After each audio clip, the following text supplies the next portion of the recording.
ಶ್ರೀ ಗುರುಭ್ಯೋ ನಮಃ. ಆತ್ಮೀಯ ಧರ್ಮ ಬಂಧುಗಳೇ,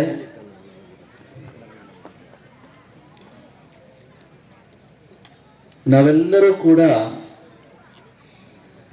ಲಕ್ಷಾಂತರ ವರ್ಷಗಳ ಭವ್ಯವಾದ ಇತಿಹಾಸವನ್ನು ಮತ್ತು ಶ್ರೇಷ್ಠವಾದ ಪರಂಪರೆಯನ್ನು ಹೊಂದಿರತಕ್ಕಂತಹ ಭಾರತೀಯ ಸಂಸ್ಕೃತಿಗೆ, ಸನಾತನ ಹಿಂದೂ ಧರ್ಮಕ್ಕೆ ಸೇರಿದ್ದೇವೆ. ಭಾರತೀಯ ಸಂಸ್ಕೃತಿ ಎನ್ನುವುದು ಪುಣ್ಯಭೂಮಿಯಾಗಿರತಕ್ಕಂತಹ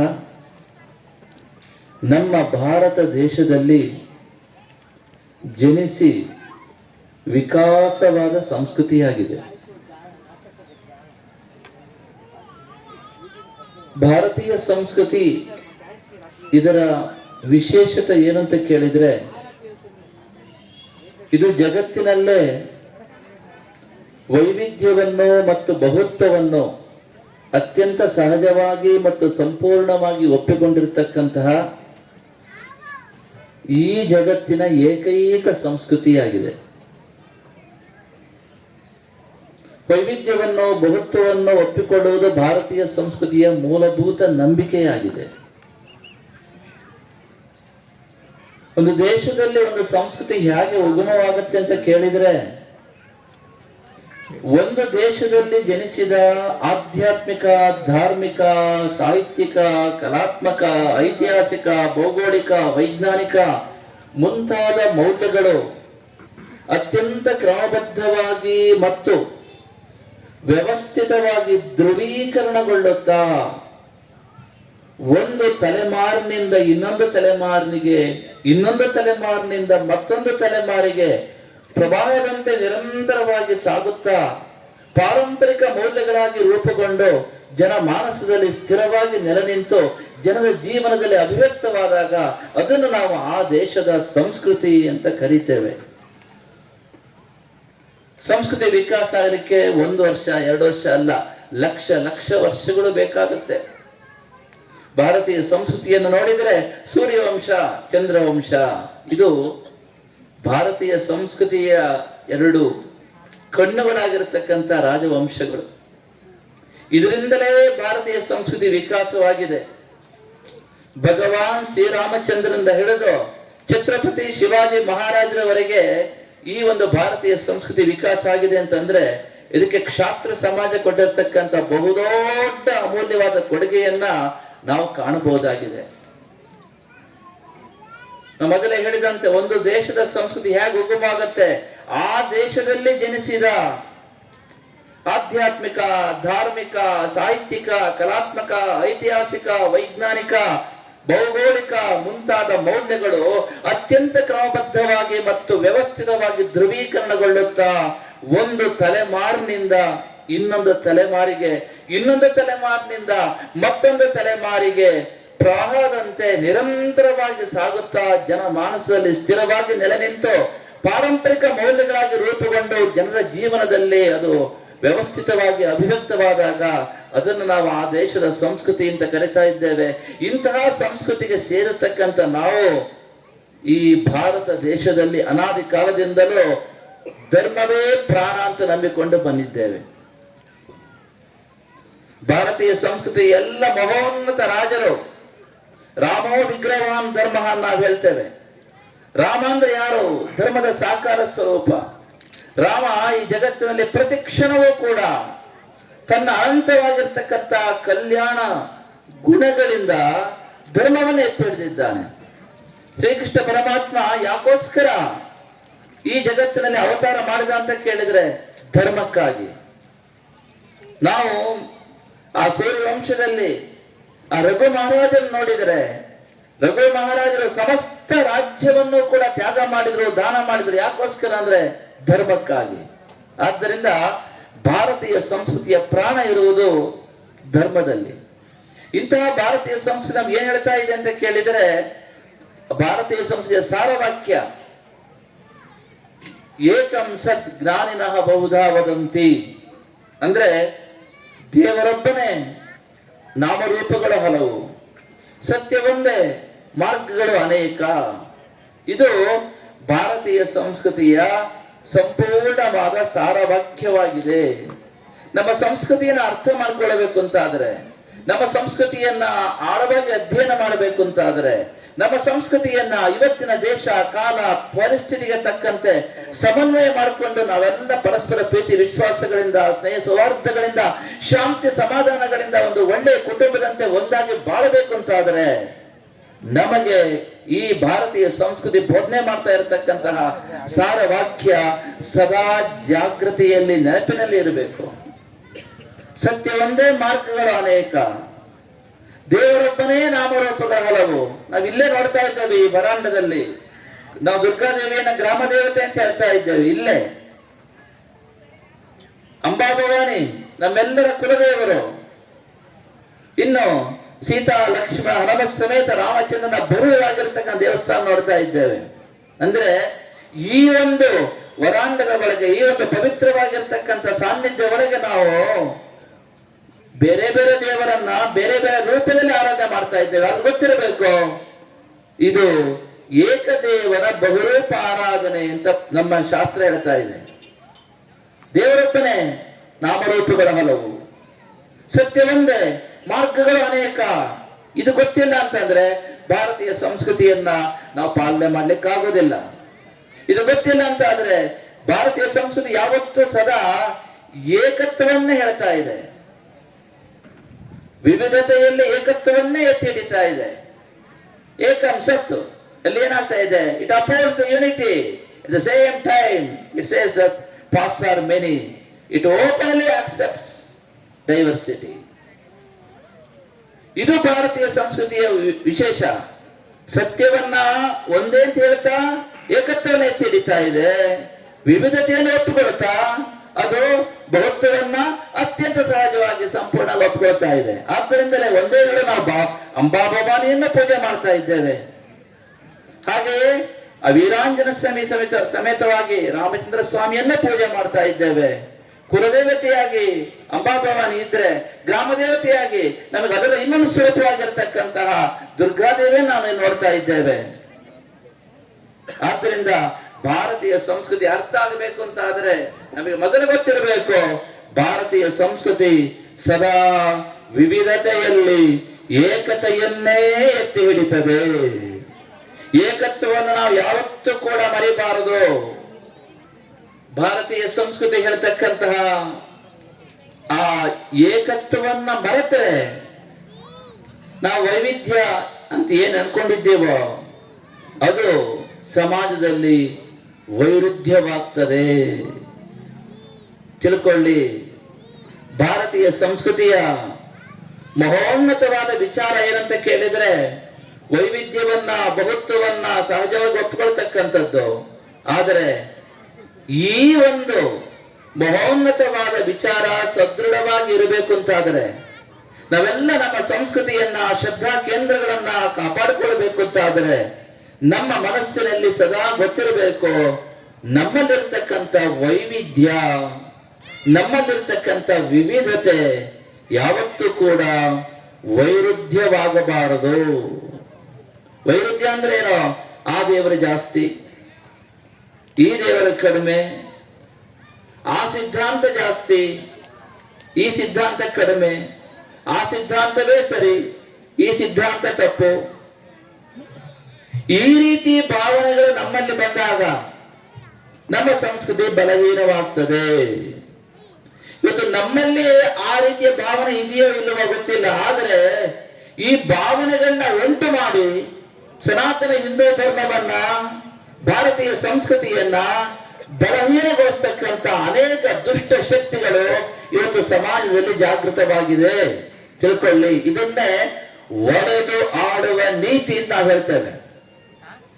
ನಮ್ಮಲ್ಲಿರ್ತಕ್ಕಂಥ ವೈವಿಧ್ಯವನ್ನ ವೈರುಧ್ಯವಾಗಿ ಪ್ರತಿಬಿಂಬಿಸುವುದು ಬಹಳ ಸುಲಭ. 2000 ವರ್ಷಗಳಿಂದ ನಮ್ಮ ಸಂಸ್ಕೃತಿಯ ಮೇಲೆ ಬಾಹ್ಯ ದಾಳಿ ಆಗ್ತಾ ಇದೆ, ಆಂತರಿಕ ದಾಳಿ ಆಗ್ತಾ ಇದೆ, ರಾಜತಾಂತ್ರಿಕ ದಾಳಿ ಆಗ್ತಾ ಇದೆ. ಈ 3 ದಾಳಿಗಳಿಗೆ ಅವರು ಉಪಯೋಗಿಸಿರ್ತಕ್ಕಂತಹ ಒಂದು ಪ್ರಧಾನವಾದ ಅಂಶ ಅಂತ ಕೇಳಿದ್ರೆ ನಮ್ಮಲ್ಲಿರ್ತಕ್ಕಂಥ ವೈವಿಧ್ಯವನ್ನು ವೈರುಧ್ಯವಾಗಿ ತೋರಿಸುವುದು. ಆದ್ದರಿಂದ ಏನಾಗ್ತಾ ಕೇಳಿದ್ರೆ ನಾವು ಮತಗಳ ಹೆಸರಿನಲ್ಲಿ, ಪಂಥಗಳ ಹೆಸರಿನಲ್ಲಿ, ಸಂಪ್ರದಾಯದ ಹೆಸರಿನಲ್ಲಿ, ಹಾಗೆ ಸಮುದಾಯದ ಹೆಸರಿನಲ್ಲಿ, ಸಿದ್ಧಾಂತದ ಹೆಸರಿನಲ್ಲಿ ಇವತ್ತು ಪರಸ್ಪರ ಅಪನಂಬಿಕೆಗಳ ಅಡ್ಡಗೋಡೆಗಳನ್ನ ಆಕಾಶಷ್ಟು ಎತ್ತರಕ್ಕೆ ಬೆಳೆಸಿಕೊಂಡು ಒಬ್ಬರನ್ನ ಒಂದು ಸಮಾಜ ಇನ್ನೊಂದು ಅನುಮಾನದ ನೋಡ್ತಾ ನಾವೇ ನಮ್ಮ ಸಂಸ್ಕೃತಿಯನ್ನ ಬಲಹೀನಗೊಳಿಸ್ಕೊಳ್ತಾ ಇದ್ದೇವೆ. ತಿಳ್ಕೊಳ್ಳಿ, ಭಾರತೀಯ ಸಂಸ್ಕೃತಿ ಯಾವತ್ತೂ ಹೇಳ್ತಾ ಇದೆ ವೈವಿಧ್ಯ ಇದೆ, ಆದ್ರೆ ಏಕತ್ವವೇ ಆ ವೈವಿಧ್ಯತೆಯ ಪ್ರಾಣವಾಗಿದೆ. ಯಾವತ್ತೂ ಕೂಡ ನಾವು ಆ ಒಂದು ಏಕತ್ವದ ತಳಹದಿಯ ಮೇಲೆ ವೈವಿಧ್ಯವನ್ನ ಆಚರಿಸಬೇಕೇ ಹೊರತು ಏಕತ್ವವನ್ನ ಮರೆತು ಯಾವತ್ತೂ ಕೂಡ ನಮ್ಮಲ್ಲಿರ್ತಕ್ಕಂಥ ವೈವಿಧ್ಯವನ್ನ ನಾವು ಪ್ರತಿಬಿಂಬಿಸ್ಲಿಕ್ಕೆ ಹೋದರೆ ಭಾರತೀಯ ಸಂಸ್ಕೃತಿ ಬಲಹೀನವಾಗ್ತದೆ.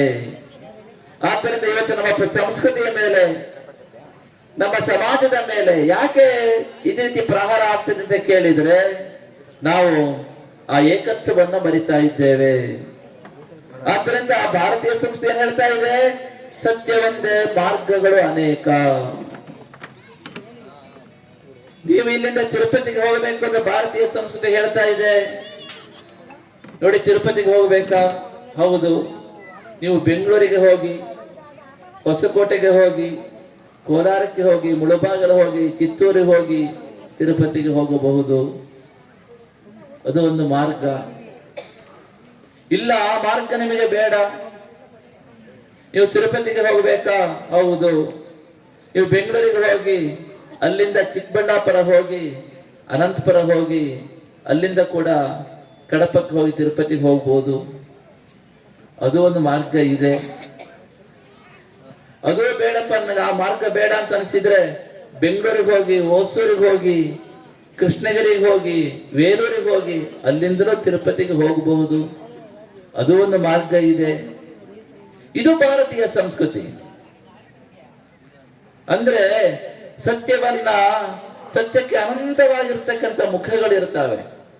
ಆ ಅನಂತವಾಗಿರ್ತಕ್ಕಂಥ ಸತ್ಯದ ಮುಖವನ್ನ ನಮ್ಮ ಒಂದು ನಮ್ಮ ಸಂಪ್ರದಾಯಕ್ಕೆ ಅನುಸಾರವಾಗಿ, ನಮ್ಮ ಸಾಧನೆಗೆ ಅನುಸಾರವಾಗಿ, ನಮ್ಮ ಚಿಂತನೆಗೆ ಅನುಸಾರವಾಗಿ ಆ ಸತ್ಯದ ಅನಂತ ಮುಖಗಳಲ್ಲಿ ಒಂದು ಮುಖದ ದರ್ಶನವನ್ನ ಮಾಡಿ ಅದರಿಂದ ಆ ಸತ್ಯದ ಸಿದ್ಧಾಂತವನ್ನ ಜಗತ್ತಿಗೆ ಕೊಟ್ಟಿರತಕ್ಕಂಥ ಅನೇಕ ಮಹಾತ್ಮರು ನಮ್ಮಲ್ಲಿದ್ದಾರೆ. ಸಿದ್ಧಾಂತವನ್ನು ಹೇಳಿದ್ರೆ ಅದ್ವೈತ, ವಿಶಿಷ್ಟಾದ್ವೈತ, ಹಾಗೆ ದ್ವೈತ, ಶಕ್ತಿ ವಿಶಿಷ್ಟಾದ್ವೈತ, ಶುದ್ಧಾದ್ವೈತ, ಹೀಗೆ ಅನೇಕ ಸಿದ್ಧಾಂತಗಳನ್ನ ನೋಡ್ತಾ ಇದ್ದೇವೆ ನಾವು. ಇವೆಲ್ಲವೂ ಕೂಡ ಭಾರತೀಯ ಸಂಸ್ಕೃತಿಗೆ ಸೇರಿರ್ತಕ್ಕಂತಹ ಆ ಒಂದೇ ಸತ್ಯದ ಅನೇಕ ಮುಖಗಳು ಆಗಿವೆ. ಇದನ್ನು ಗೊತ್ತಿರಬೇಕು. ನಮ್ಮಲ್ಲಿ ಏಕತ್ವ ಬೆಳೆಬೇಕು ಅಂತ ಆದ್ರೆ ಸಾಂಘಿಕ ಶಕ್ತಿಯಾಗಿ ನಮ್ಮ ಧರ್ಮವನ್ನ, ನಮ್ಮ ಒಂದು ಸಂಸ್ಕಾರವನ್ನ, ನಮ್ಮ ಒಂದು ಆಧ್ಯಾತ್ಮಿಕ ವಿಚಾರವನ್ನ ಇವತ್ತು ಕಾಪಾಡಿಕೊಳ್ಳಬೇಕು ಅಂತ ಆದ್ರೆ ನಮಗೆ ಗೊತ್ತಿರಬೇಕು ಇವೆಲ್ಲವೂ ಸತ್ಯದ ಬೇರೆ ಬೇರೆ ಮುಖಗಳು. ಇಲ್ಲದೇನಾಗುತ್ತೆ, ಅದ್ವೈತ ಸರಿ, ವಿಶಿಷ್ಟ ಅದ್ವೈತ ತಪ್ಪು, ಅಥವಾ ವಿಶಿಷ್ಟ ಅದ್ವೈತ ಸರಿ, ಇನ್ನೊಂದು ತಪ್ಪು. ಹೀಗೆ ನಮ್ಮಲ್ಲೇ ಗೊಂದಲಕ್ಕೆ ನಾವು ಅವಕಾಶ ಮಾಡಿಕೊಟ್ಟು ನಮ್ಮದಿರ್ತಕ್ಕಂಥ ಏಕತ್ವವನ್ನು ನಾವು ಮರೆತಿದ್ದೇವೆ. ಇದು ಆಗಬಾರದು. ಆದ್ರೆ ಭಾರತೀಯ ಸಂಸ್ಕೃತಿ ಹೇಳ್ತಾ ಇದೆ ಸತ್ಯವೊಂದೇ ಮಾರ್ಗಗಳು ಅನೇಕ. ಆದ್ರೆ ನಮ್ಮಲ್ಲಿರ್ತಕ್ಕಂಥ ಈ ವೈವಿಧ್ಯವನ್ನ ಎಲ್ಲರೂ ಒಪ್ಪಿಕೊಳ್ಳಿಕ್ಕೆ ತಯಾರಿಲ್ಲ. ತಿಳ್ಕೊಳ್ಳಿ, ಭಾರತೀಯ ಸಂಸ್ಕೃತಿಗೂ ವಿದೇಶಿ ಸಂಸ್ಕೃತಿಗಳಿಗೂ ಇರತಕ್ಕಂಥ ವ್ಯತ್ಯಾಸ ಒಂದು ತುಂಬಾ ದೊಡ್ಡದಿದೆ. ವಿದೇಶಿ ಸಂಸ್ಕೃತಿ ಏನ್ ಹೇಳ್ತಾ ಇದೆ ಗೊತ್ತುಂಟ? ಸತ್ಯ ಒಂದೇ, ಮಾರ್ಗವು ಕೇವಲ ಒಂದೇ. ಅದ್ಯಾವ ಮಾರ್ಗ? ಅವ್ರು ಹೇಳ್ತಾರೆ ಅದು ನಮ್ಮ ಮಾರ್ಗ ಮಾತ್ರ. ಅದಕ್ಕೆ ಹೇಳ್ತಾ ಇದ್ದಾರೆ ಪ್ರಪಂಚದಲ್ಲಿ ವೈವಿಧ್ಯವನ್ನು, ಬಹುತ್ವವನ್ನು ಅತ್ಯಂತ ಸಹಜವಾಗಿ ಒಪ್ಪಿಕೊಂಡಿರತಕ್ಕಂತಹ ಏಕೈಕ ಸಂಸ್ಕೃತಿ ಅಂತಂದ್ರೆ ಅದು ಭಾರತೀಯ ಸಂಸ್ಕೃತಿ ಮಾತ್ರ. ತಿಳ್ಕೊಳ್ಳಿ, ಸೈದ್ಧಾಂತಿಕವಾಗಿ, ವಿಚಾರಬದ್ಧವಾಗಿ, ತಾತ್ವಿಕವಾಗಿ ವೈವಿಧ್ಯವನ್ನು, ಬಹುತ್ವವನ್ನು ಅತ್ಯಂತ ಸಹಜವಾಗಿ ಒಪ್ಪಿಕೊಂಡಿರತಕ್ಕಂತಹ, ಅತ್ಯಂತ ಪರಿಪೂರ್ಣವಾಗಿ ಒಪ್ಪಿಕೊಂಡಿರತಕ್ಕಂತಹ ಹೃದಯದಿಂದ ಒಪ್ಪಿಕೊಂಡಿರ್ತಕ್ಕಂತಹ ಏಕೈಕ ಸಂಸ್ಕೃತಿ ಅಂತಂದ್ರೆ ಅದು ಭಾರತೀಯ ಸಂಸ್ಕೃತಿ, ಅದು ಸನಾತನ ಹಿಂದೂ ಧರ್ಮ ಮಾತ್ರ. ವಿದೇಶಿ ಸಂಸ್ಕೃತಿಯಲ್ಲಿ ಒಂದ್ ಕಡೆ ಅಂಬಾ ಭವಾನಿ, ಇನ್ನೊಂದ್ ಕಡೆ ದುರ್ಗಾದೇವರು, ಇನ್ನೊಂದ್ ಕಡೆ ಶ್ರೀರಾಮ, ಇನ್ನೊಂದ್ ಕಡೆ ಈಶ್ವರ, ಇದು ಸಿಗುದಿಲ್ಲ. ಅವ್ರು ಹೇಳ್ತಾರೆ ದೇವರೊಬ್ಬನೇ, ನಾಮೋ ಒಂದೇ. ಅರ್ಥ ಆಯ್ತಾ? ಅವ್ರು ಹೇಳ್ತಾರೆ ದೇವರು ಸತ್ಯ ಒಂದೇ, ಮಾರ್ಗವು ಕೇವಲ ಒಂದೇ. ತಿರುಪತಿಗೆ ಹೋಗ್ಬೇಕಾ? ಹೌದು. ನಾವ್ ಹೇಳ್ತೇವೆ ಬೆಂಗಳೂರಿಗೆ ಹೋಗಿ ನೀವು ಕೋಲಾರಕ್ಕೆ ಹೋಗಿ ತಿರುಪತಿಗೆ ಹೋಗ್ಬೇಕು, ಚಿತ್ತೂರಿಗೆ ಹೋಗ್ಬೋದು, ಅಥವಾ ಅನಂತಪುರ ಹೋಗಿ ಈ ಕಡೆ ಹೋಗ್ಬೋದು, ಚಿಕ್ಕಬಳ್ಳಾಪುರ ಅನಂತಪುರ ಮೇಲೆ ಹೋಗ್ಬೋದು, ಅಥವಾ ಕೃಷ್ಣಗಿರಿಗೆ ಹೋಗಿ ವೇದರಿಗೆ ಹೋಗ್ಬೋದು. ಅವ್ರು ಹೇಳ್ತಿಲ್ಲಪ್ಪ ತಿರುಪತಿಗೆ ಹೋಗ್ಬೇಕಾ? ಯಾವ್ದೋ ಒಂದು ಮಾರ್ಗ ಮಾತ್ರ ಇದೆ, ಆ ಮಾರ್ಗದಲ್ಲೇ ಹೋಗ್ಬೇಕು, ಇಲ್ಲಾಂದ್ರೆ ನರಕಕ್ಕೆ ಹೋಗ್ತೀರಿ. ಈ ರೀತಿ ವೈವಿಧ್ಯವನ್ನ, ಬಹುತ್ವವನ್ನ ಒಪ್ಪಿಕೊಳ್ಳದೇ ಇರತಕ್ಕಂತಹ ಸಂಕುಚಿತ ಮನೋಭಾವನೆ ಇವತ್ತು ಧರ್ಮದ ಹೆಸರಿನಲ್ಲಿ ನಡೀತಾ ಇರತಕ್ಕಂತಹ, ಇವತ್ತು ಮಾತ್ರ ಅಲ್ಲ ಅನಾದಿ ಕಾಲದಿಂದಲೂ ಸಹಸ್ರ ವರ್ಷಗಳಿಂದ ಧರ್ಮದ ಹೆಸರಿನಲ್ಲಿ ನಡೀತಾ ಇರತಕ್ಕಂತಹ ಆ ಹಿಂಸೆ, ಭಯೋತ್ಪಾದನೆ, ಇವೆಲ್ಲದಕ್ಕೂ ಪ್ರಧಾನವಾದ ಒಂದು ಕಾರಣ ಯಾವುದು ಗೊತ್ತಾ? ವೈವಿಧ್ಯವನ್ನು ಒಪ್ಪಿಕೊಳ್ಳದೇ ಇರತಕ್ಕಂತಹ ಸಂಕುಚಿತ ಮನೋಭಾವನೆ. ನಿಮ್ಗೆ ಗೊತ್ತಿರಬೇಕು ಅದು. ಯಾಕಪ್ಪ ಮತಾಂತರ ಆಗ್ತಾ ಇದೆ? ಅವ್ರು ಹೇಳ್ತಾರೆ ನಮ್ಮ ಮಾರ್ಗ ಮಾತ್ರ ಸರಿಯಾದ ಮಾರ್ಗ. 100 ಸಾಲಿ ನಮ್ಮದೇ ಸರಿಯಾದ ಮಾರ್ಗ, ನಮ್ಮದೇ ಸರಿಯಾದ ಮಾರ್ಗ ಅಂತ ಹೇಳಿದ ಕೂಡಲೇ ನಮ್ಮಲ್ಲೂ ಕೂಡ ಆಳವಾದ ಜ್ಞಾನ ಇಲ್ಲೇ ಇರ್ತಕ್ಕಂಥವರಿಗೆ ಹೌದೇನ ಅಂತ ಕಾಣಿಸ್ತದೆ. ಆದ್ದರಿಂದ ನಮ್ಮ ಭಾರತೀಯ ಸಂಸ್ಕೃತಿಯ ಮೇಲೆ, ನಮ್ಮ ಸನಾತನ ಧರ್ಮದ ಮೇಲೆ ನಡೀತಾ ಇರತಕ್ಕಂತಹ ಬಾಹ್ಯ ದಾಳಿಗೆ, ಆಂತರಿಕ ದಾಳಿಗೆ, ರಾಜತಾಂತ್ರಿಕ ದಾಳಿಗೆ ಪ್ರಧಾನವಾದ ಅಂಶ ಯಾವುದಂತ ಕೇಳಿದ್ರೆ ವೈವಿಧ್ಯವನ್ನು, ಬಹುತ್ವವನ್ನು ಒಪ್ಪಿಕೊಳ್ಳದೇ ಇರತಕ್ಕಂತಹ ಸಂಕುಚಿತ ಮನೋಭಾವನೆ. ಆದ್ದರಿಂದ ನಾವು ಜಾಗೃತರಾಗಿರಬೇಕು. ನಮ್ಮ ಸಂಸ್ಕೃತಿಯನ್ನು ಉಳಿಸ್ಕೊಳ್ಬೇಕು ಅಂತ ಆದ್ರೆ ನಾವೇನ್ ಮಾಡಬೇಕು? ನಮ್ಮಲ್ಲಿರ್ತಕ್ಕಂಥ ವೈವಿಧ್ಯಗಳ ಹಿಂದೆ ಇರತಕ್ಕಂತಹ ಏಕತ್ವವನ್ನು ಮರೆಯಬಾರದು. ಎಷ್ಟೇ ವೈವಿಧ್ಯ ಇದ್ರೂ ಕೂಡ ನಾವೆಲ್ಲರೂ ಕೂಡ ಹೇಗೆ ಅಂತ ಕೇಳಿದ್ರೆ ದೊಡ್ಡ ವಿಲ್ಲಾಸ ಇರುತ್ತೆ. ಒಂದೇ ಕಾಂಪೌಂಡ್ ಒಳಗೆ 100 ರೀತಿಯ ಮನೆಗಳಿರುತ್ತೆ, ಆದ್ರೆ ಎಲ್ಲವೂ ಆ ವಿಲ್ಲಾಸ್ ನೋಡಿದ್ರೆ ಒಂದು ಕಾಂಪೌಂಡ್ ಒಳಗೆ ಇರುತ್ತದೆ. ಅದೇ ರೀತಿಯಲ್ಲಿ ಭಾರತೀಯ ಸಂಸ್ಕೃತಿಯಲ್ಲಿ ನಾವು ಭಗವಂತನನ್ನ ದಾನ ಮಾರ್ಗದಲ್ಲಿ ಆರಾಧನೆ ಮಾಡ್ತೇವೆ, ಭಗವಂತನನ್ನ ಯೋಗ ಮಾರ್ಗದಲ್ಲಿ ಆರಾಧನೆ ಮಾಡ್ತೇವೆ, ಭಗವಂತನನ್ನ ಭಕ್ತಿ ಮಾರ್ಗದಲ್ಲಿ ಆರಾಧನೆ ಮಾಡ್ತೇವೆ. ಆದ್ರೆ ಎಲ್ಲವೂ ಒಂದೇ ಸತ್ಯವನ್ನು ತಿಳಿಸ್ತದೆ. ಭಗವಂತನನ್ನ ಜ್ಞಾನ ಮಾರ್ಗದ ಸಾಧಕರು ನಿರ್ಗುಣ ನಿರಾಕಾರ ಸ್ವರೂಪದಲ್ಲಿ ಆರಾಧನೆ ಮಾಡ್ತಾರೆ. ಭಗವಂತನನ್ನ ಯೋಗ ಮಾರ್ಗ ಸಾಧಕರು ಸಗುಣ ನಿರಾಕಾರ ರೂಪದಲ್ಲಿ ಆರಾಧನೆ ಮಾಡ್ತಾರೆ. ಅದೇ ಭಗವಂತನನ್ನ ಭಕ್ತಿ ಮಾರ್ಗದ ಸಾಧಕರು ಸಗುಣ ಸಾಕಾರ ರೂಪದಲ್ಲಿ ಆರಾಧನೆ ಮಾಡ್ತಾರೆ. ಅದೇ ಭಗವಂತನನ್ನ ಇವತ್ತು ಅಗ್ನಿಯ ಮೂಲಕ ಆರಾಧನೆ ಮಾಡ್ತೇವೆ, ಅದೇ ಭಗವಂತನನ್ನ ವಿಗ್ರಹ ಆರಾಧನೆ ಮೂಲಕ ಮಾಡ್ತೇವೆ, ಅದೇ ಭಗವಂತನನ್ನು ನಾವು ಪ್ರಕೃತಿಯ ಮೂಲಕ ಆರಾಧನೆ ಮಾಡ್ತೇವೆ. ಇದು ಭಾರತೀಯ ಸಂಸ್ಕೃತಿ. ಇಲ್ಲಿ ಆರಾಧನಾ ಪದ್ಧತಿಗಳು, ಉಪಾಸನಾ ಮಾರ್ಗಗಳು ಎಷ್ಟೋ ಇದಾವೆ, ಆದ್ರೆ ಎಂದೆಂದಿಗೂ ಕೂಡ ಎಲ್ಲವೂ ಬೋಧನೆ ಮಾಡುವುದು ಏಕತ್ವವನ್ನು ಮಾತ್ರ. ಆದ್ದರಿಂದ ನಾವೆಲ್ಲ ಸಾಂಘಿಕ ಶಕ್ತಿಯಾಗಿ ಒಂದಾಗಿ ಇರಬೇಕು ಅಂತಾದ್ರೆ ಭಾರತೀಯ ಸಂಸ್ಕೃತಿ ನಮಗೆ ಆಳವಾಗಿ ಬೋಧನೆ ಮಾಡ್ತಾ ಇರತಕ್ಕಂತಹ ಈ ಒಂದು ಏಕತ್ವವನ್ನ ಯಾವತ್ತಿಗೂ ನಾವು ಮರೆಯಬಾರದು. ಯಾವ ಮಾರ್ಗದಲ್ಲಿ ಹೋದರೂ ಕೂಡ ನಮ್ಮ ಮಾರ್ಗದಲ್ಲಿ ಶ್ರದ್ಧೆ ಇದ್ರೆ ಖಂಡಿತವಾಗಿ ಗುರಿ ಮುಟ್ತೇವೆ ಅಂತ ಹೇಳ್ತಕ್ಕಂತಹ ಆತ್ಮವಿಶ್ವಾಸ ಇಟ್ಟುಕೊಂಡು ನಾವು ಮುಂದಕ್ಕೆ ಸಾಗಬೇಕು. ಅದಕ್ಕೆ ಪರಮಾತ್ಮನಾಗಿರ್ತಕ್ಕಂಥ ಶ್ರೀಕೃಷ್ಣ ಹೇಳ್ತಾ ಇದ್ದಾನೆ, ಯೋ ಯೋ ಯಾಮ್ಯಾಂ ತನುಂ ಭಕ್ತಃ ಶ್ರದ್ಧಯಾರ್ಚಿತುಮಿಚ್ಛತಿ ತಸ್ಯ ತಸ್ಯಾಚಲಾಂ ಶ್ರದ್ಧಾಂ ತಾಮೇವ ವಿದಧಾಮ್ಯಹಂ. ಶ್ರೀಕೃಷ್ಣ ಪರಮಾತ್ಮ ನೋಡಿ, ವಿದೇಶಿ ಸಂಸ್ಕೃತಿಗಳು ಯಾವುದು? ಕ್ರಿಶ್ಚಿಯನ್ ವಿದೇಶಿ ಸಂಸ್ಕೃತಿ, ಮುಸ್ಲಿಂ ವಿದೇಶಿ ಸಂಸ್ಕೃತಿ ಗೊತ್ತಿರಬೇಕು. ಯಾಕೆ? ಶಾಸ್ತ್ರ ಹೇಳ್ತಾ ಇದೆ, ಸಹಸ್ರ ವರ್ಷಗಳ ಹಿಂದೆ ನಮ್ಮ ಋಷಿಗಳು ಹೇಳ್ತಾ ಇದ್ದಾರೆ, ಯಾರು ತಮ್ಮ ಸಂಪ್ರದಾಯದ ಮೂಲ ತಾಯಿ ಬೇರನ್ನು ಮತ್ತು ತಮ್ಮ ನಂಬಿಕೆಯ ಪ್ರಧಾನ ಶ್ರದ್ಧಾ ಕೇಂದ್ರವನ್ನು ಪವಿತ್ರವಾಗಿರ್ತಕ್ಕಂಥ ಈ ಭಾರತ ದೇಶದಲ್ಲಿ ಹೊಂದಿರುತ್ತಾರೋ ಅವರು ಭಾರತೀಯ ಸಂಸ್ಕೃತಿಗೆ ಸೇರಿದವರಾಗಿರುತ್ತಾರೆ. ನಿಮ್ಮ ಸಂಪ್ರದಾಯದ ತಾಯಿ ಬೇರು ಭಾರತದಲ್ಲಿರಬೇಕು, ನಿಮ್ಮ ನಂಬಿಕೆಯ ಪ್ರಧಾನ ಶ್ರದ್ಧಾ ಕೇಂದ್ರ ಭಾರತದಲ್ಲಿರಬೇಕು, ಆಗ ನೀವು ಭಾರತೀಯ ಸಂಸ್ಕೃತಿಗೆ ಸೇರಿದವರಾಗಿರ್ತೀರಿ. ಉದಾಹರಣೆಗೆ ನೀವು ಶೈವ ಸಂಪ್ರದಾಯಕ್ಕೆ ಸೇರಿದವರು, ನಿಮ್ಮ ಸಂಪ್ರದಾಯದ ತಾಯಿ ಬೇರು ಇಲ್ಲೇ ಇರ್ತದೆ ತಾನೆ, ಹೌದಾ? ಹೌದು. ನಿಮ್ಮ ನಂಬಿಕೆ ಪ್ರಧಾನ ಶ್ರದ್ಧಾ ಕೇಂದ್ರ ಕಾಶಿ ಇರಬಹುದು, ಶ್ರೀಶೈಲ ಇರಬಹುದು, ಜ್ಯೋತಿರ್ಲಿಂಗ ಕ್ಷೇತ್ರಗಳಿರಬಹುದು, ಎಲ್ಲಿದೆ? ಭಾರತದಲ್ಲೇ ಇದೆ. ಆದ್ದರಿಂದ ಶೈವರು ಭಾರತೀಯ ಸಂಸ್ಕೃತಿಗೆ ಸೇರಿದವರಾಗಿದ್ದಾರೆ. ವೈಷ್ಣವರು ಭಾರತೀಯ ಸಂಸ್ಕೃತಿ, ಯಾಕೆ? ಸಂಪ್ರದಾಯ ತಾಯಿಯವರು ಇಲ್ಲೇ ಇದೆ, ಹೌದಾ? ನಂಬಿಕೆ ಶ್ರದ್ಧಾ ಕೇಂದ್ರ ಇಲ್ಲೇ ಇದೆ.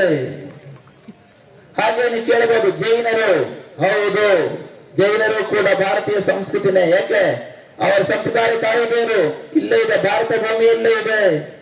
ನಂಬಿಕೆ ಶ್ರದ್ಧಾ ಕೇಂದ್ರ ಅವರದ್ದು ಚಿಕ್ಕರ್ಜಿ, ಪಾಲಿತಾನ ಎಲ್ಲ ಎಲ್ಲಿದೆ? ಇಲ್ಲೇ ಇದೆ. ಜೈನರು ಭಾರತೀಯ ಸಂಸ್ಕೃತಿನೇ. ಬೌದ್ಧರು ಕೂಡ ಭಾರತೀಯ ಸಂಸ್ಕೃತಿನೇ. ಯಾಕೆ? ಬೌದ್ಧರ ಸಂಪ್ರದಾಯ ತಾಯಿ ಬೇರು ಇಲ್ಲೇ ಇದೆ. ನಂಬಿಕೆ ಪ್ರಧಾನ ಶ್ರದ್ಧಾ ಕೇಂದ್ರ ಸಾರನಾಥ್ ಇರಬಹುದು, ಬುದ್ಧ ಗಯಾ ಇರಬಹುದು, ಇಲ್ಲೇ ಇದೆ. ಅರ್ಥ ಆಯ್ತಾ? ಸಿಖ್ಖರು ಗುರುನಾನಕ್ ಗ್ರಂಥ ಸಾಹೇಬ್ ಇಲ್ಲೇ ಇದೆ, ಅವರ ಪ್ರಧಾನ ಶ್ರದ್ಧಾ ಕೇಂದ್ರ ಅಮೃತ್ಸರ ಇರಬಹುದು, ಆನಂದ್ ಸಾಹಿಬ್ ಇರಬಹುದು, ಇಲ್ಲೇ ಇದೆ, ಹೌದಾ? ಆದ್ದರಿಂದ ಭಾರತೀಯ ಸಂಸ್ಕೃತಿಯ ಒಂದು ವ್ಯಾಪ್ತಿ ಗೊತ್ತಿರಬೇಕು ನಿಮಗೆ. ಅದಕ್ಕೆ ಹಿರಿಯರು ಹೇಳ್ತಾ ಇದ್ದಾರೆ, ಸಾಂಖ್ಯ, ಯೋಗ, ನ್ಯಾಯ, ವೈಶೇಷಿಕ, ಪೂರ್ವ ಮೀಮಾಂಸ, ವೇದಾಂತ, ಜೈನ, ಬೌದ್ಧ ಮತ್ತು ಚಾರ್ವಾಕ, ಈ 9 ದರ್ಶನ ಶಾಸ್ತ್ರಗಳು, ನವ ದರ್ಶನ ಶಾಸ್ತ್ರಗಳು ಭಾರತೀಯ ಸಂಸ್ಕೃತಿಯ ವ್ಯಾಪ್ತಿಯಲ್ಲಿ ಬರ್ತದೆ ಅಂತ ಈಗ ಹೇಳಿದ್ದಲ್ಲ, ಸಾವಿರ ವರ್ಷಗಳ ಹಿಂದೆ ನಮ್ಮ ಹಿರಿಯರು ಹೇಳಿದ್ದಾರೆ. ಅದೇ ರೀತಿಯಲ್ಲಿ ವೈದಿಕ, ವೈಷ್ಣವ, ಶೈವ, ಶಾಕ್ತ, ಆಗಮ, ತಂತ್ರ, ವೀರಶೈವ ಲಿಂಗಾಯತ, ಜೈನ, ಬೌದ್ಧ, ಸಿಖ್ ಈ ಎಲ್ಲ ಶ್ರೇಷ್ಠ ಸಂಪ್ರದಾಯಗಳು ಕೂಡ ಭಾರತೀಯ ಸಂಸ್ಕೃತಿಯ ವ್ಯಾಪ್ತಿಯಲ್ಲಿ ಬರುತ್ತವೆ. ಯಾಕೆಂತ ಕೇಳಿದ್ರೆ, ಈ ಎಲ್ಲ ಸಂಪ್ರದಾಯ ಹೇಳಿದ್ರಲ್ಲ, ಸಂಪ್ರದಾಯದ ತಾಯಿ ಬೇರೆ ಭಾರತದಲ್ಲೇ ಇದೆ, ನಂಬಿಕೆಯ ಪ್ರಧಾನ ಶ್ರದ್ಧಾ ಕೇಂದ್ರ ಭಾರತದಲ್ಲೇ ಇದೆ. ಆದರೆ ಕ್ರಿಶ್ಚಿಯನ್ಸ್, ಮುಸ್ಲಿಮ್ಸ್ಗೆ ಇಲ್ಲ, ಅವರ ನಂಬಿಕೆಯ ಶ್ರದ್ಧಾ ಕೇಂದ್ರ ಇಲ್ಲಿ ಭಾರತದಲ್ಲಿ ಇಲ್ಲ, ಅವರ ಸಂಪ್ರದಾಯ ತಾಯಿ ಬೇರು ಇಲ್ಲಿಲ್ಲ. ಅಲ್ವಾ? ಭಾರತೀಯರಲ್ವಾ? ಅವರು ಭಾರತೀಯರೇ, ಆದರೆ ವಿದೇಶಿ ಸಂಸ್ಕೃತಿಯನ್ನು ಪಾಲಿಸುತ್ತಿರುವ ಭಾರತೀಯರು. ಈ ವೈದಿಕ, ವೈಷ್ಣವ, ಶೈವ, ಶಾಕ್ತ, ಆಗಮ, ತಂತ್ರ, ವೀರಶೈವ ಲಿಂಗಾಯತ, ಜೈನ, ಬೌದ್ಧ, ಸಿಖ್ ಇವರೆಲ್ಲರೂ ಸಹ ಭಾರತೀಯ ಸಂಸ್ಕೃತಿಯನ್ನು ಪಾಲಿಸುತ್ತಿರತಕ್ಕಂಥ ಭಾರತೀಯರಾದರೆ, ಮುಸ್ಲಿಮ್ಸ್ ಅಂಡ್ ಕ್ರಿಶ್ಚಿಯನ್ಸ್ ಅವರಿದ್ದಾರಲ್ಲ, ಅವರು ವಿದೇಶಿ ಸಂಸ್ಕೃತಿಯನ್ನು ಪಾಲಿಸುತ್ತಿರುವ ಭಾರತೀಯರು. ಗೊತ್ತಿರಬೇಕು ವಿಷಯ. ಇದೇನಂತ ಕೇಳಿದ್ರೆ, ಭಾರತೀಯ ಸಂಸ್ಕೃತಿ ಹೇಳ್ತಾ ಇದೆ ಸತ್ಯ ಒಂದೇ, ಮಾರ್ಗಗಳು ಅನೇಕ. ಅವರೇನು ವಿದೇಶಿ ಸಂಸ್ಕೃತಿ ಏನ್ ಹೇಳ್ತಾ ಇದೆ? ಸತ್ಯ ಒಂದೇ, ಮಾರ್ಗವು ಕೇವಲ ಒಂದೇ. ಯಾವ ಮಾರ್ಗ? ಅದು ನಮ್ಮ ಮಾರ್ಗ. ಆದ್ದರಿಂದ ನಾವು ಇವತ್ತು ಏಕತೆಯನ್ನ ಕಾಪಾಡಿಕೊಂಡು ವಿವಿಧತೆಯನ್ನ ಆಚರಿಸಬೇಕಾಗಿದೆ. ತಿಳ್ಕೊಳ್ಳಿ, ನಮ್ಮಲ್ಲಿರ್ತಕ್ಕಂಥ ವಿವಿಧತೆಯನ್ನು ಮಾಡ್ತಾ ಇದ್ದಾರೆ, ಪಂಗಡವನ್ನು ಹೊಡಿತಾ ಇದ್ದಾರೆ. ಹಿಂದುಳಿದ ವರ್ಗದವರು, ಮುಂದುಳಿದ ವರ್ಗದವರು, ವೈಷ್ಣವರು, ಶೈವರು, ಆ ಭಾಷೆ ಮಾತಾಡೋರು, ಈ ಭಾಷೆ ಮಾತಾಡೋರು, ಹೀಗೆ ಆ ಸಿದ್ಧಾಂತಕ್ಕೆ ಸೇರಿದವರು, ಈ ಸಿದ್ಧಾಂತಕ್ಕೆ ಸೇರಿದವರು, ಹೀಗೆ ನಮ್ಮಲ್ಲಿರ್ತಕ್ಕಂಥ ವಿವಿಧತೆಯನ್ನ ವೈರುಧ್ಯವಾಗಿ ತೋರಿಸಿ ಒಡೆದು ಆಡುವ ನೀತಿಯ ಮೂಲಕ ಇವತ್ತು ಭಾರತೀಯ ಸಂಸ್ಕೃತಿಯನ್ನ ಬಲಹೀನಗೊಳಿಸ್ತಕ್ಕಂಥ ವ್ಯವಸ್ಥಿತವಾದ ಜಾಲ ಈ ದೇಶದ ಒಳಗೋ ಹೊರಗೋ ಅತ್ಯಂತ ವ್ಯಾಪಕವಾಗಿ ಹರಡಿಕೊಂಡಿದೆ. ಮತ್ತು ಏನಾದ್ರೂ ಯಾರಾದರೂ ಜಾತಿಯ ಆಧಾರದ ಮೇಲೆ, ಸಮುದಾಯದ ಆಧಾರದ ಮೇಲೆ ಭಾರತೀಯ ಸಂಸ್ಕೃತಿ ಸೇರಿರ್ತಕ್ಕಂಥ ನಮ್ಮನ್ನ ಹೊರತಾ ಇದ್ದಾರೆ ಅಂತಂದ್ರೆ ನೀವು ಸ್ಪಷ್ಟವಾಗಿ ತಿಳ್ಕೊಬೇಕು, ಆ ಅವರಿಗೆ ಆ ವಿಚಾರದಲ್ಲಿ ಸ್ವಾರ್ಥ ಇರ್ತದೆ. ತಿಳ್ಕೊಳ್ಳಿ, ಈ ಜಾಗೃತರಾಗದಿದ್ರೆ ಸಂಸ್ಕೃತಿ ಇರುವುದಿಲ್ಲ. ಶಿವಾಜಿ ಮಹಾರಾಜ್ ಎಷ್ಟು ಕಷ್ಟಪಟ್ಟಿದ್ದಾರೆ ಗೊತ್ತಾ ನಮ್ಮ ಭಾರತೀಯ ಸಂಸ್ಕೃತಿ ಉಳಿಸ್ಲಿಕ್ಕೆ. ಅಂಬಾಭವಾನಿ ಅನುಗ್ರಹದಿಂದ ಇವತ್ತು ನಾವು ಇಷ್ಟ ಇದ್ದೇವೆ ಅಂತ ಹೇಳಿದ್ರೆ ಶಿವಾಜಿ ಮಹಾರಾಜರ ಕೊಡುಗೆ ಏನಿದೆ ಭಾರತೀಯ ಸಂಸ್ಕೃತಿ ಉಳಿಸ್ಲಿಕ್ಕೆ, ಅದು ಮಹೋನ್ನತವಾಗಿದೆ. ಇವೆಲ್ಲದರ ವಾರಸುದಾರಾಗಿದ್ದೀರಿ, ನಿಮ್ಗೆ ಗೊತ್ತಿರಬೇಕು. ಇದು ಸಂಸ್ಕೃತಿಯನ್ನು ಹೊಡಿತಾ ಇದ್ದಾರೆ ಅಂತಾದ್ರೆ ವಿಶೇಷವಾಗಿ 3 ದಾಳಿ ಇರ್ತದೆ. ಒಂದು ಭಾಷ್ಯ ದಾಳಿ. ಯಾವ ದಾಳಿ? ಭಾಷ್ಯ ದಾಳಿ ಅಂತಂದ್ರೆ ಮತಾಂತರ ಅಥವಾ ಭಯೋತ್ಪಾದನೆ, ಇವೆಲ್ಲ ಭಾರತೀಯ ಸಂಸ್ಕೃತಿಯನ್ನು ನಡೀತಕ್ಕಂಥ ಭಾಷ್ಯ ದಾಳಿ ಆಗಿದೆ. ಇನ್ನೊಂದು ಆಂತರಿಕ ದಾಳಿ. ಆಂತರಿಕ ದಾಳಿ ಏನು ಗೊತ್ತಂತ, ನಮ್ಮಲ್ಲೇ ಇರತಕ್ಕಂತ ವೈವಿಧ್ಯವನ್ನು ನಾವು ಏಕತ್ವವನ್ನು ಮರೆತು ಆಚರಿಸುತ್ತಾ ಇದ್ದೇವೆ. ಅದರಲ್ಲಿ ಹೆಚ್ಚು ಕಡಿಮೆ ಭಾವನೆ ಬರ್ತಾ ಇದೆ. ಇವತ್ತು ನಾವು ಪೂಜೆ ಮಾಡುವಾಗ ಅಂಬಾಭವಾನಿಗೆ ಏನ್ ಹೇಳಿದ್ದೇವೆ? ಯಾದೇವಿ ಸರ್ವಭೂತೇಶು ಶಕ್ತಿ ರೂಪೇಣ ಸಂಸ್ಥಿತ ನಮಸ್ತಸ್ಯೈ ನಮಸ್ತಸ್ಯೈ ನಮಸ್ತಸ್ಯೈ ನಮೋ ನಮಃ. ಇದು ಭಾರತೀಯ ಸಂಸ್ಕೃತಿ. ಅರ್ಥ ಏನ್ ಹೇಳ್ತಾ ಇದೆ ಗೊತ್ತಂತ, ಯಾದೇವಿ ಸರ್ವಭೂತೇಶು ಮಾತೃರೂಪೇಣ ಸಂಸ್ಥಿತ ನಮಸ್ತಸ್ಯೈ ನಮಸ್ತಸ್ಯೈ ನಮಸ್ತಸ್ಯೈ ನಮೋ ನಮಃ. ಏನ್ ಹೇಳ್ತಾ ಇದೆ ಸಂಸ್ಕೃತಿ? ಯಾವ ಜಗನ್ಮಾತೆಯು ಸಮಸ್ತ ಜೀವಿಗಳಲ್ಲಿ, ವಿಶೇಷವಾಗಿ ಸಮಸ್ತ ಮಾನವರಲ್ಲಿ ಚೈತನ್ಯ ಸ್ವರೂಪಿಣಿಯಾಗಿ, ಮಾತೃ ಸ್ವರೂಪಿಣಿಯಾಗಿ ಸಮಾನವಾಗಿ ನೆಲೆಸಿದ್ದಾರೋ ಅಂತಹ ಆ ಚೈತನ್ಯಮಯ ಆಗಿರ್ತಕ್ಕಂಥ ಮಹಾಮಾಯ ಆಗಿರ್ತಕ್ಕಂಥ ಅಂಬಾ ಭವಾನಿಗೆ ನಮಸ್ತಸ್ಯೈ ನಮಸ್ತಸ್ಯೈ ನಮಸ್ತಸ್ಯೈ ನಮೋ ನಮಃ ಅಂದ್ರೆ 3 ಸಾರಿ ನಮಸ್ಕಾರ ಹೇಳ್ತಾ ಇದ್ದೇವೆ. ಅರ್ಥ ಆಯ್ತಾ? ಎಷ್ಟು ಏಕತ್ವ ಎತ್ತಿ ಹಿಡಿತಾ ಇದೆ. ಮಂತ್ರ ನೋಡಿದ್ದೀರಾ? ಯಾದೇವಿ ಎಲ್ಲಿ ಹೇಳಿಲ್ಲ, ಸರ್ವಭೂತೇಶು ಅಂತ ಹೇಳಿದೆ. ಅಲ್ಲಿ ಶ್ರೀಮಂತರಲ್ಲಿ ಮಾತ್ರ ಇರ್ತಾರೆ ಅಂಬಾ ಭವಾನಿ ಅಂತ ಹೇಳಲಿಲ್ಲ. ಬಡವರಲ್ಲಿ ಇರುವುದಿಲ್ಲ ಅಂತ ಹೇಳಲಿಲ್ಲ. ಹಿಂದುಳಿದ ವರ್ಗದಲ್ಲಿ ಇರುವುದಿಲ್ಲ ಅಂತ ಹೇಳಲಿಲ್ಲ. ಮುಂದುವರೆದ ವರ್ಗದಲ್ಲಿ ಮಾತ್ರ ಅಂಬಾ ಭವಾನಿ ಇರ್ತಾರೆ ಅಂತ ಹೇಳಲಿಲ್ಲ. ಕ್ರಿಶ್ಚಿಯನ್ಸ್ ಅಲ್ಲಿ ಇರುವುದಿಲ್ಲ ಅಂತ ಹೇಳಲಿಲ್ಲ. ಮುಸ್ಲಿಮ್ಸ್ ಅಲ್ಲಿ ಇರುವುದಿಲ್ಲ ಅಂತ ಹೇಳಲಿಲ್ಲ. ಯಾದೇವಿ ಸರ್ವಭೂತೇಶು, ಸಮಸ್ತ ಮಾನವರಲ್ಲಿ ಯಾವ ದೇವಿಯು ದೇಹವನ್ನು, ಇಂದ್ರಿಯಗಳನ್ನು, ಮನಸ್ಸನ್ನು, ಬುದ್ಧಿಯನ್ನು, ಅಹಂಕಾರವನ್ನು, ಚಿತ್ತವನ್ನು, ಪ್ರಾಣವನ್ನು ಪ್ರತಿಕ್ಷಣವೇ ಚೈತನ್ಯಮಯಾಗಿ ಬೆಳಗ್ತಾ ಇದ್ದಾಳೋ ಅಂತಹ ಮಹಾಮಾಯಾಗಿರ್ತಕ್ಕಂಥ ಜಗನ್ಮಾತೆಗೆ ನಮಸ್ಕಾರಗಳು ನಮಸ್ಕಾರಗಳು ನಮಸ್ಕಾರಗಳು ಅಂತ ಸ್ತೋತ್ರದ ಅರ್ಥ. ಎಷ್ಟೊಂದು ಏಕತ್ವ ಇದೆ ನೋಡಿ ಇಲ್ಲಿ. ಇದನ್ನು ತಿಳ್ಕೊಬೇಕು. ಇವತ್ತು ಏನಾಗಿದೆ, ಆ ಪಂಗಡದವರು, ಈ ಪಂಗಡದವರು, ಆ ಜಾತಿಯವರು, ಈ ಜಾತಿಯವರು ಅನುಮಾನದ ಅಡ್ಡ ಗೋಡೆಗಳನ್ನು ಇಟ್ಟುಕೊಂಡು ಇವತ್ತು ಧರ್ಮವನ್ನು ಹಾಳು ಮಾಡ್ತಾ ಇದ್ದೇವೆ ನಾವು. ಇದಕ್ಕೆ ಉಪಕಾರ ಹಾಕಿದ್ದಾರೆ ಗೊತ್ತಾ? 3ನೇ ದಾಳಿ ರಾಜತಾಂತ್ರಿಕ ದಾಳಿ. ಗೊತ್ತಿರಬೇಕು ಆತ್ಮೀಯರೇ, ಧರ್ಮ ಬಂಧುಗಳೇ, ನಮ್ಮ ಧರ್ಮದ ಮೇಲೆ 3 ದಾಳಿ ನಡೀತಾ ಇದೆ. ಒಂದು ಭಾಷ್ಯ ದಾಳಿ, ಇನ್ನೊಂದು ಆಂತರಿಕ ದಾಳಿ. ಆಂತರಿಕ ದಾಳಿ ಯಾರು ಕಾರಣ? ನಾವೇ ಕಾರಣ.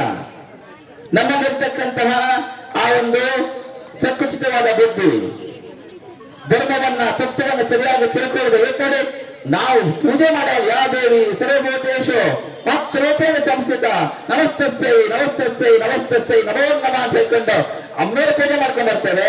ಹೊರಗಡೆ ಬಂದು ಕೂಡಲೇ ಯಾರಾದ್ರೂ ಕೂಲಿಯಾಳ ಸಿಕ್ಕಿದ್ರೆ ಅವನನ್ನ ಕಡೆಗಣಿಸುತ್ತೇವೆ. ಆ ಕೂಲಿ ಮನುಷ್ಯನಲ್ಲೂ ಕೂಡ ನಾವು ಬಂಬಾ ಭವಾನಿ ನೋಡುವಂತ ಯೋಗ್ಯತೆಯನ್ನ ಬೆಳೆಸ್ಕೋಬೇಕು. ಭಾರತೀಯ ಸಂಸ್ಕೃತಿ ಏಕತ್ವವನ್ನು ಹೇಳ್ತಾ ಇದೆ.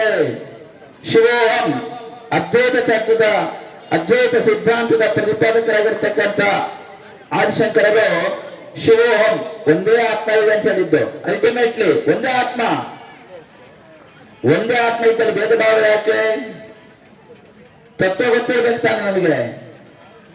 ಒಬ್ರು ಮಾತ್ರ ಶಿವ, ವೆಂಕಟೇಶ್ ಲಾಡ ಮಾತ್ರ ಶಿವೋಹಂ, ರೂಪೇಶ್ ಅಲ್ಲ ಅಂತ ಹೇಳಲಿಲ್ಲ. ಎಲ್ಲರೂ ಅದೇ. ಅಜ್ಞಾನ ಇರೋರಿಗೆ ನಮ್ಗೆ ಗೊತ್ತಾಗೋದಿಲ್ಲ.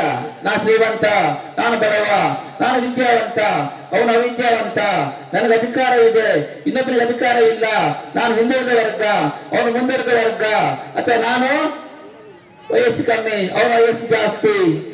ಈ ರೀತಿ ನಾವು ಭೇದ ಭಾವ ಮಾಡ್ತೇವೆ. ಆದರೆ ತತ್ವ ಗೊತ್ತಾದ ನಂತರ ಭೇದ ಭಾವ ಇಲ್ಲ. ಭಾರತೀಯ ಸಂಸ್ಕೃತಿ ಹೇಳ್ತಾ ಇದೆ ಎಲ್ಲರೂ ಒಂದೇ. ವ್ಯಾವಹಾರಿಕವಾಗಿ ಬೇರೆ ಇರಬಹುದು, ಅದು ಪಾರಮಾರ್ಥಿಕವಾಗಿ ಪ್ರತಿಯೊಬ್ಬರು ಒಂದೇ ಅಂತ ಹೇಳ್ತಾ ಇದೆ. ಆದ್ದರಿಂದ ಭಾರತೀಯ ಸಂಸ್ಕೃತಿ ಬೋಧನೆ ಮಾಡ್ತಕ್ಕಂಥ ಏಕತ್ವವನ್ನ ನಾವು ಸದಾ ನೆನಪಲ್ಲಿಟ್ಟುಕೊಳ್ಬೇಕು. ನಾವು ಧರ್ಮವನ್ನ ಕಾಪಾಡಬೇಕು.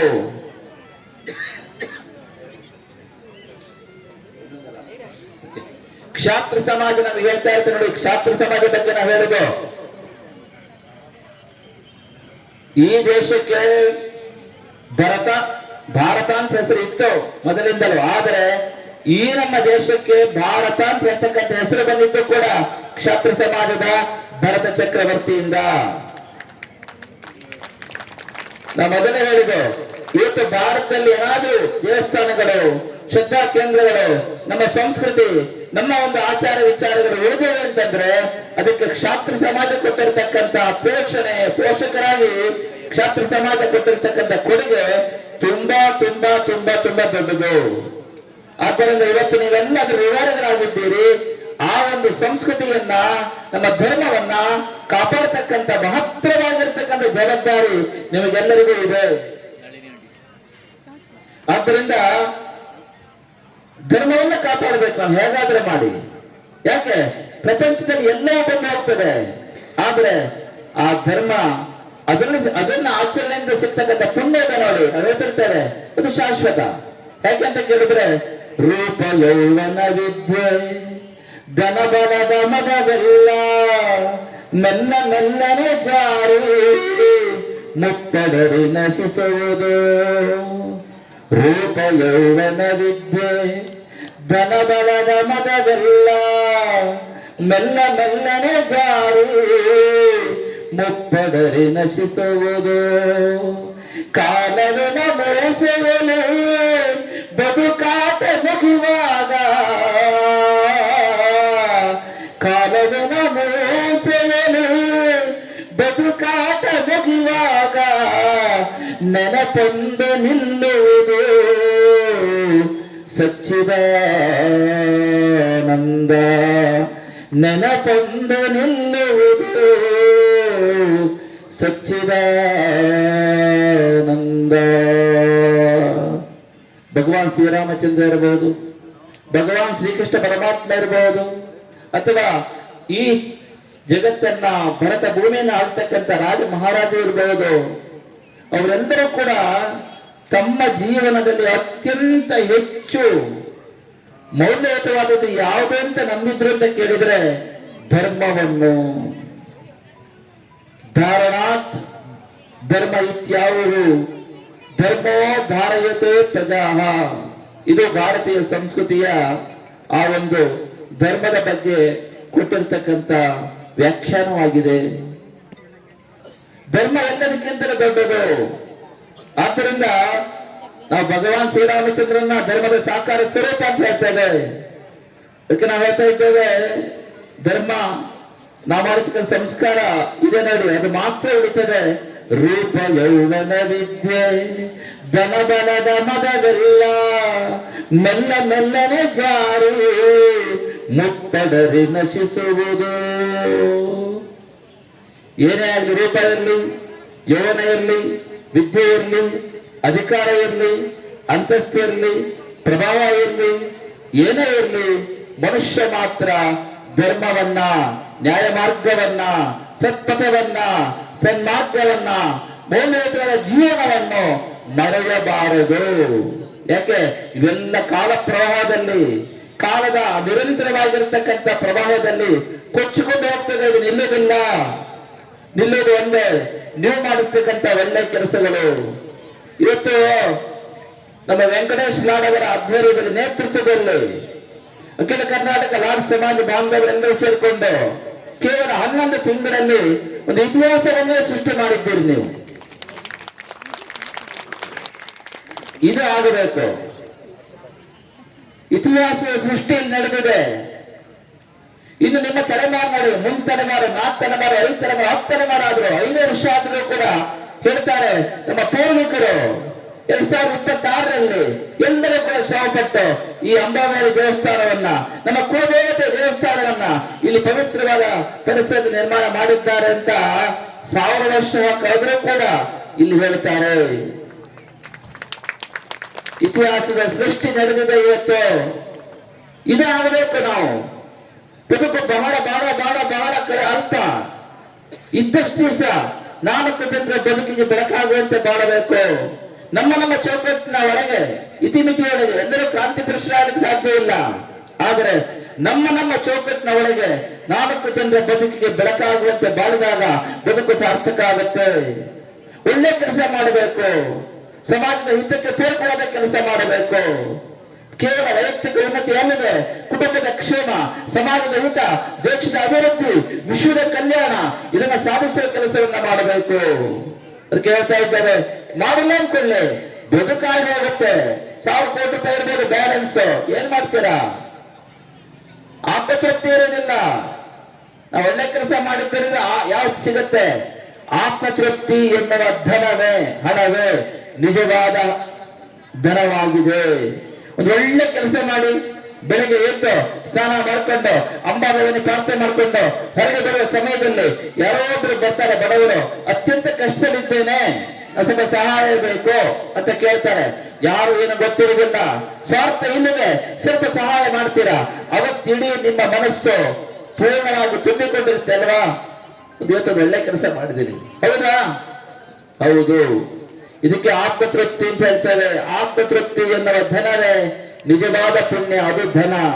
ಆದ್ದರಿಂದ ಹೇಳ್ತಾ ಇದ್ದೇವೆ, ರೂಪ ಯೌವನ ವಿದ್ಯೆ ಧನ ಬಲದ ಮದವೆಲ್ಲ ಮೆಲ್ಲ ಮೆಲ್ಲನೆ ಜಾರಿ ಮುತ್ತಡರಿ ನಶಿಸುವುದು. ಹೇಗೆ ಅಂತ ಕೇಳಿದ್ರೆ, ಕಾಲವಿನ ಮೋಸೆಯಲಿ ಬದುಕಾಟ ಮುಗಿವಾಗ ನೆನಪೊಂದು ನಿಲ್ಲುವುದು ಸಚ್ಚಿದಾನಂದ. 80 ವರ್ಷ ಆಯ್ತು ಪ್ರಶ್ನೆ ಮಾಡ್ಕೊಂಡ್ರೆ, ಬದುಕು ಏನ್ ಮಾಡಿದೆ ಗೊತ್ತಿಲ್ಲ. ಯಾಕೆ ಬಂದಿದ್ದೀರಿ ಭೂಮಿ ಮೇಲೆ ಗೊತ್ತಿಲ್ಲ. ಎಲ್ಲಿ ಹೋಗ್ತಾ ಇದ್ದೇನೆ ಗೊತ್ತಿಲ್ಲ. ದೇಹ ಬಿಟ್ಟ ನಂತರ ಬದುಕು ಇರ್ತದ ಗೊತ್ತಿಲ್ಲ. ನೋಡಿ, ಗೊತ್ತಿಲ್ಲದ ಪ್ರಪಂಚದಲ್ಲಿ ಎತ್ತೆತ್ತೋ ಸಾಕ್ತಾ ಇದ್ದೇವೆ ನಾವು. ಬದುಕು ನಿರಂತರವಾದ ಪ್ರಯಾಣ ಆಗಿದೆ. ಅದು ಬೇರೆ ಪ್ರಯಾಣಕ್ಕೂ ಬದುಕಿನ ಪ್ರಯಾಣಕ್ಕೂ ಇರ್ತಕ್ಕಂಥ ವ್ಯತ್ಯಾಸ ಏನು ಗೊತ್ತುಂಟ? ಬೇರೆ ಪ್ರಯಾಣ ಆದ್ರೆ ಗೊತ್ತು ನಿಮಗೆ, ಇಲ್ಲಿಂದ ತಿರುಪತಿಗೆ ಹೋಗ್ಬೇಕು, ಗೊತ್ತು ನಿಮಗೆ ಎಲ್ಲಿ ಇರಬೇಕು, ಯಾವ ರೂಟು, ಎಷ್ಟು ಗಂಟೆ ಪ್ರಯಾಣ, ಎಲ್ಲಿ ಸ್ಟಾಫು, ಎಲ್ಲಿ ರಿಫ್ರೆಶ್ ಮಾಡ್ಕೋಬೇಕು, ಎಷ್ಟೊತ್ತಿಗೆ ಸೇರ್ತದೆ, ಎಷ್ಟೊತ್ತಿಗೆ ದೇವರ ದರ್ಶನ ಆಗುತ್ತೆ ಗೊತ್ತು. ಬೇರೆ ಪ್ರಯಾಣಕ್ಕೂ ಬದುಕಿನ ಪ್ರಯಾಣಕ್ಕೂ ಇರ್ತಕ್ಕಂಥ ವ್ಯತ್ಯಾಸ ಏನು ಗೊತ್ತುಂಟ? ಈ ಬದುಕಿನ ಪ್ರಯಾಣದಲ್ಲಿ ರೋಡ್ ಗೊತ್ತಿಲ್ಲ. ಪ್ರಕೃತಿ ಯಾವ ಸಮಯದಲ್ಲಿ ಬೇಕಾದ್ರೂ, ವಿಧಿ ಯಾವ ಸಮಯದಲ್ಲಿ ಬೇಕಾದ್ರೂ, ಯಾರಿಗೆ ಯಾವ ರೀತಿ ಪೆಟ್ಟು ಬೇಕಾದ್ರೂ ಕೊಡಬಹುದು. ಪ್ರಕೃತಿ ಅಥವಾ ವಿಧಿ ತನ್ನ ವಕ್ರ ಮುಖವನ್ನು ಯಾರ ಮೇಲೆ ಯಾವ ಬೇಕಾದ್ರೂ ತೋರಿಸಬಹುದು. ಬದುಕಿನ ಪ್ರಯಾಣದ ದಾರಿ ಯಾರಿಗೂ ಸ್ಪಷ್ಟ ಇಲ್ಲ. ಯಾವ ಲೆಫ್ಟ್ ಹೊಡಿತದೆ, ಯಾವ ರೇಟಿ ಹೊಡಿತದೆ, ಯಾವ ಸ್ಟ್ರೇಟ್ ಹೋಗ್ಬೇಕು ಗೊತ್ತಿಲ್ಲ. ಹೋಗಲಿ, ಗಮ್ಯಸ್ಥಾನ ಇದೆಯಾ ಅದು ಗೊತ್ತಿಲ್ಲ. ಎಷ್ಟು ದಿವಸ ಬದುಕಬೇಕು ಗೊತ್ತಿಲ್ಲ.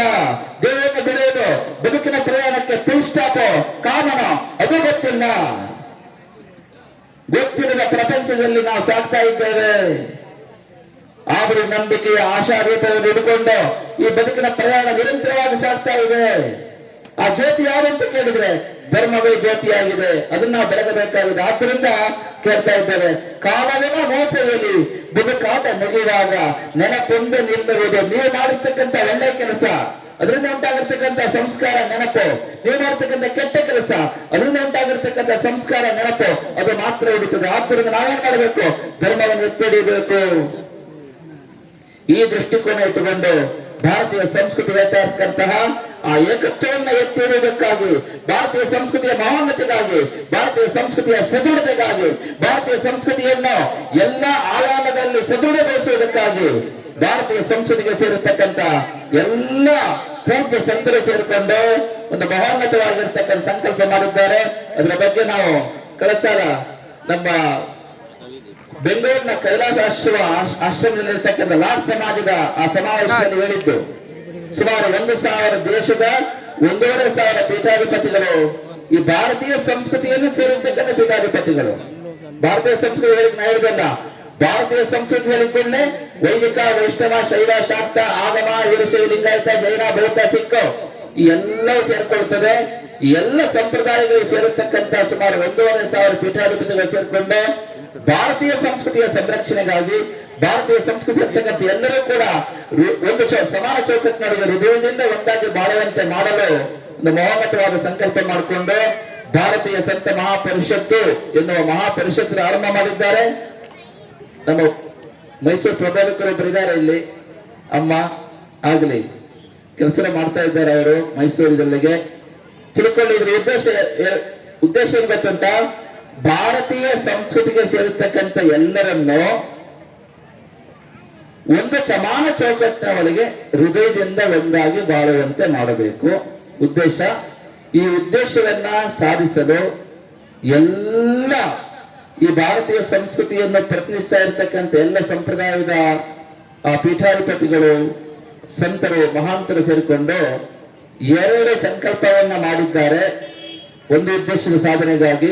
ಒಂದು, ಭಾರತೀಯ ಸಂಸ್ಕೃತಿಗೆ ಸೇರಿದ ಎಲ್ಲರಿಗೂ ಸಹ ಅವರವರ ಸಂಪ್ರದಾಯಕ್ಕೆ ಅನುಸಾರವಾಗಿಯೇ ಜೀವನದಲ್ಲಿ ಸಮಾನವಾಗಿ ಪಾಲಿಸಲು ಒಂದೇ ರೀತಿಯ ಸಂಸ್ಕಾರ, ಏಕರೂಪ ಆಚಾರ ಸಂಹಿತೆ, ಯೂನಿಫಾರ್ಮ್ ರಿಚುವಲ್ ಕೋಡ್ ಇದನ್ನ ಜಾರಿಗೆ ತರುವುದು. ಇನ್ನೊಂದು, ಭಾರತೀಯ ಸಂಸ್ಕೃತಿಗೆ ಸೇರಿದ ಎಲ್ಲಾ ಮಕ್ಕಳ ಬದುಕನ್ನು ಮೌಲ್ಯಯುತವಾಗಿ ರೂಪಿಸಲು ಒಂದೇ ರೀತಿಯ ಸಂಸ್ಕಾರ ಶಿಕ್ಷಣ. ಈ 2 ಮಹೋನ್ನತವಾದ ಕ್ರಿಯಾ ಯೋಜನೆಗಳನ್ನು ಹಮ್ಮಿಕೊಂಡು ಅತ್ಯಂತ ರಚನಾತ್ಮಕವಾಗಿರ್ತಕ್ಕಂಥ ಪ್ರಾಯೋಗಿಕ ವಿಧಾನಗಳೊಂದಿಗೆ, ಯೋಜನಾಬದ್ಧವಾಗಿರ್ತಕ್ಕಂಥ ಕಾರ್ಯ ಪ್ರಣಾಳಿಕೆಗಳೊಂದಿಗೆ, ಸ್ಪಷ್ಟವಾಗಿರ್ತಕ್ಕಂಥ ಪರಿಕಲ್ಪನೆಯೊಂದಿಗೆ ಇದನ್ನ ಜಗತ್ತಾದ್ಯಂತ ಜಾರಿಗೊಳಿಸಲಿಕ್ಕೆ ಭಾರತೀಯ ಸಂತ ಮಹಾಪರಿಷತ್ತು ತನ್ನ ಕಾರ್ಯಯೋಜನೆಯನ್ನು ಹಮ್ಮಿಕೊಂಡಿದೆ. ಮುಂಬರುವ ದಿನಗಳಲ್ಲಿ ಸಮಾಜಕ್ಕೆ ನಾವು ಬರ್ತೇವೆ. ಅವತ್ತು ನಾವು ಲಾಡ್ ಸಮಾಜ ಅವರು ಕರೆದ ಇದನ್ನೇ ನಾವು ಹೇಳಿದ್ದು, ಸಮಸ್ತ ಅಖಿಲ ಕರ್ನಾಟಕ ಲಾಡ್ ಸಮಾಜ ಎಲ್ಲರೂ ಕೂಡ ಈ ಭಾರತೀಯ ಸಂತ ಮಹಾಪರಿಷತ್ತಿಗೆ ಜೋಡಿಸ್ಕೊಳ್ಬೇಕು. ಯಾಕೆಂತ ಕೇಳಿದ್ರೆ, ನಾವು ಮೊದಲೇ ಹೇಳ್ತಾ ಇದ್ದೇವೆ, ಲಕ್ಷಾಂತರ ವರ್ಷಗಳಿಂದ ನಮ್ಮ ಸಂಸ್ಕೃತಿಯನ್ನು ಕಾಪಾಡಿಕೊಂಡು ಬಂದಿದ್ದು ಈ ಕ್ಷತ್ರಿಯ ಸಮಾಜ. ಯಾವ ಸಂದೇಹವೂ ಇಲ್ಲ, ಯಾವ ಸಂಶಯವೂ ಇಲ್ಲ. ಕ್ಷತ್ರಿಯ ಸಮಾಜವೇ ನಮ್ಮ ಸಂಸ್ಕೃತಿಯನ್ನ ಕಾಪಾಡಿಕೊಂಡು ಅದಕ್ಕೆ ರಾಜಾಶ್ರಯವನ್ನ ಕೊಟ್ಟು ಇವತ್ತರಿಗೆ ಕಾಪಾಡಿಕೊಂಡು ಬಂದಿದೆ. ಮುಂದೆ ಕೂಡ ಅಂಬಾಭವಾನಿ ಅನುಗ್ರಹದಿಂದ ಅದನ್ನು ನೀವು ಸಮರ್ಥವಾಗಿ ನೀವೆಲ್ಲರೂ ನಡೆಸಬೇಕಾಗಿದೆ. ಅದಕ್ಕೆ ನೀವೆಲ್ಲರೂ ಕೂಡ ಆ ಭಾರತೀಯ ಸಂತ ಮಹಾಪರಿಷತ್ತಿಗೆ ಕೈ ಜೋಡಿಸಬೇಕು ಅಂತ ಹೇಳ್ತಾ, ಇವತ್ತಿನ ಈ ಶುಭ ಸಂದರ್ಭದಲ್ಲಿ ಅತ್ಯಂತ ಮೊದಲೇ ಹೇಳಿದ ಒಂದು ಮಹೋನ್ನತವಾದ ಕಾರ್ಯ ಇಲ್ಲಿ ನಡೆದಿದೆ. ಶಿರಾದ ಈ ಒಂದು ಪವಿತ್ರವಾದ ಪರಿಸರದಲ್ಲಿ ಅಂಬಾಭವಾನಿ ದೇವಾಲಯ ಪುನರ್ನಿರ್ಮಾಣಗೊಂಡಿದೆ. ಅಷ್ಟೇ ಅಲ್ಲ, ಆ ಭಗವಾನ್ ಶ್ರೀರಾಮಚಂದ್ರನ ವೀರಾಂಜನೇಯ ಸ್ವಾಮಿ ದೇವಾಲಯದಲ್ಲಿ ಇವತ್ತು ವಿಶೇಷವಾಗಿರ್ತಕ್ಕಂಥ ಪೂಜೆ ಪುರಸ್ಕಾರಗಳು ನಡೆದಿದೆ.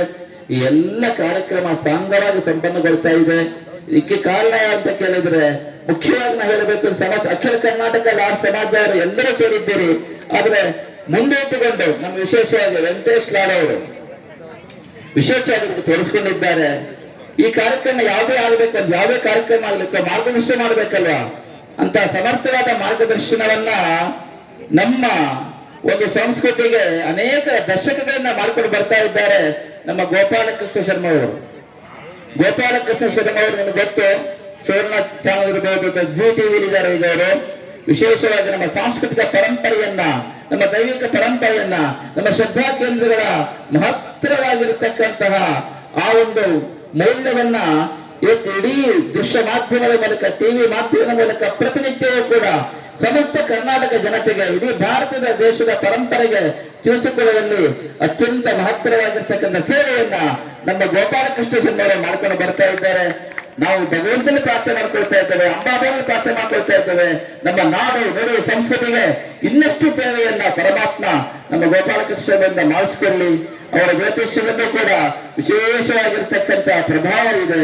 ಅದರಿಂದ ಲೋಕಕ್ಕೆ ಹಿತವಾಗಲಿ ಅಂತ ಹೇಳ್ತಾ, ಅವರಿಗೆ, ಅವರ ಸಮಸ್ತ ಕುಟುಂಬಕ್ಕೆ, ಅವರ ಅಮ್ಮನವರಿದ್ದಾರೆ, ಅಮ್ಮ ಅವರಿಗೆ ನಮ್ಮ ವಿಶೇಷವಾಗಿರ್ತಕ್ಕಂಥ ಪೂರ್ಣ ಆಶೀರ್ವಾದ ಮಾಡ್ತಾ ಇದ್ದೇವೆ. ಹಾಗೆ ಇವತ್ತಿನ ಕಾರ್ಯದ ಕೇಂದ್ರ ಬಿಂದು ನಮ್ಮ ಲಾಡ್ ಅವರು, ಅವರ ತಮ್ಮ ಇದ್ದಾರೆ ವಿಶ್ವನಾಥ್ ಲಾಡ್ ಅವರನ್ನ, ರಂಗನಾಥ ಲಾಡ್ ಅವರು ಇದ್ದಾರೆ.